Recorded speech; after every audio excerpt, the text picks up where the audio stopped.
What's up, Facebook family? It's your boy Xavier Jones, aka Zay, aka by the late great Felicia, aka Fleet Jones, T.I. No, but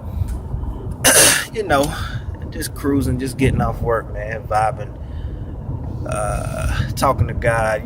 I say all the time for the people that know me that this is when He speaks to me the most. Is when I'm by myself. When you're isolated, that's when God speaks to you the most. He's trying to get your attention and get you to listen. But y'all got to excuse me. I'm looking ahead. I'm just getting off work. I'm driving. I know I'm not supposed to be doing that, but I'm definitely safe. I'm playing it safe, but it's just something that I felt like I got to do right now. When God speaks, you got to act on it. But just want to do something different, up close. Usually I post inspirational statuses or what have you on Facebook, but this I want to do something different, up close and personal. That way you can see me face to face. But just want to give kind of a personal, about a 2-week testimony here that may help somebody. About 2 weeks ago, and anybody who knows me knows I've been kind of coming into fulfillment, or coming and walking into my purpose, or my fulfillment, if you will, through God here lately. I've been known it. I'm 20 years old. I probably knew God had a calling in my life when I was 4 or 5 years old. I used to run around the house. It takes my grandma, or God rest her soul, my mama, or my pops, my daddy, to tell the story here. But I was 4 or 5 years old, man. Of course, I wasn't writing yet, or writing full sentences.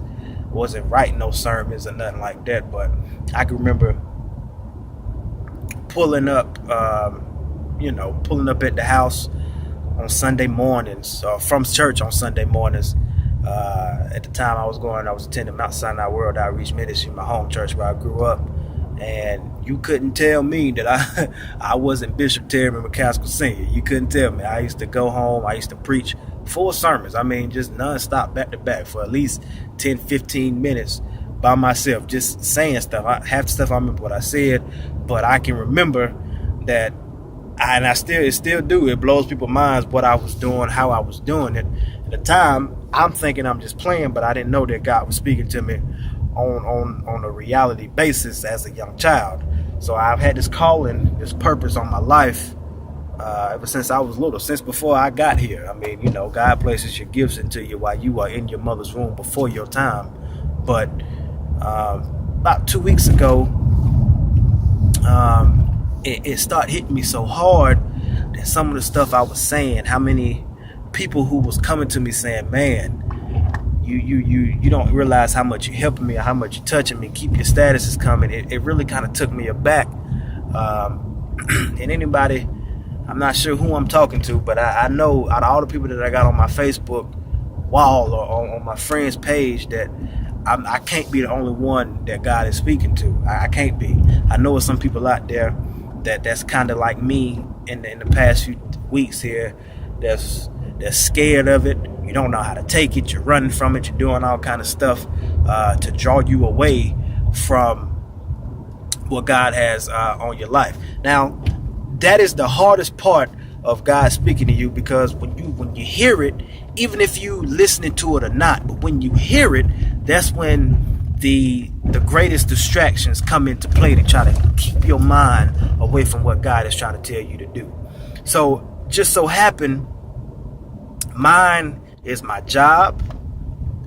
It was my schoolwork, and ultimately it was me who was blocking myself from hearing what God was trying to tell me. And I say my job. I put a status about a few weeks ago. I was burnt out at work. I was burnt out from school.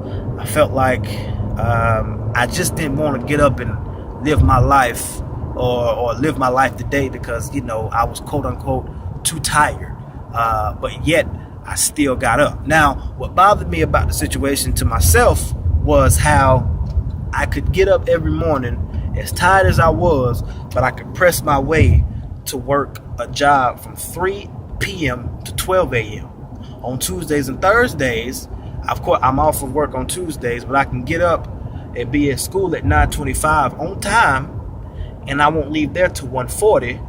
But yet I was too tired when I got home to read my word or pray to God and talk to God. But yet I can do up and go about these regular routines at life of what I think I'm supposed to do. But yet when it comes down to it, I'm too tired to do what I'm ultimately called or purposed to do.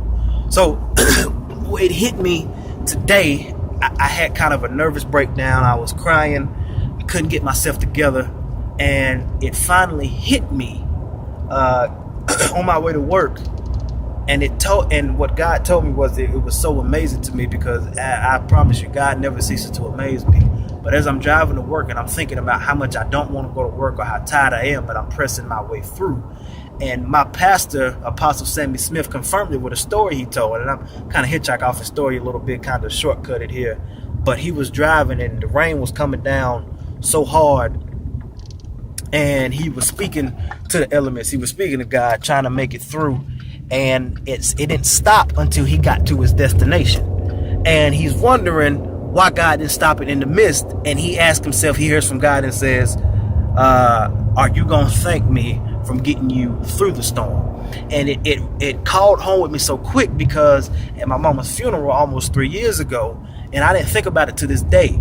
And I say all the time that I pretty much kind of hitchhike off the same story. The story was, it was a young boy in the car driving with his father, and it was a real bad storm.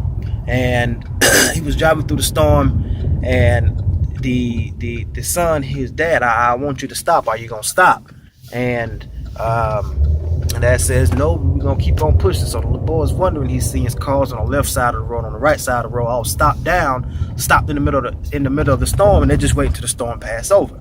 So finally, the father goes on a few miles more up the road, and all of a sudden the rain stops.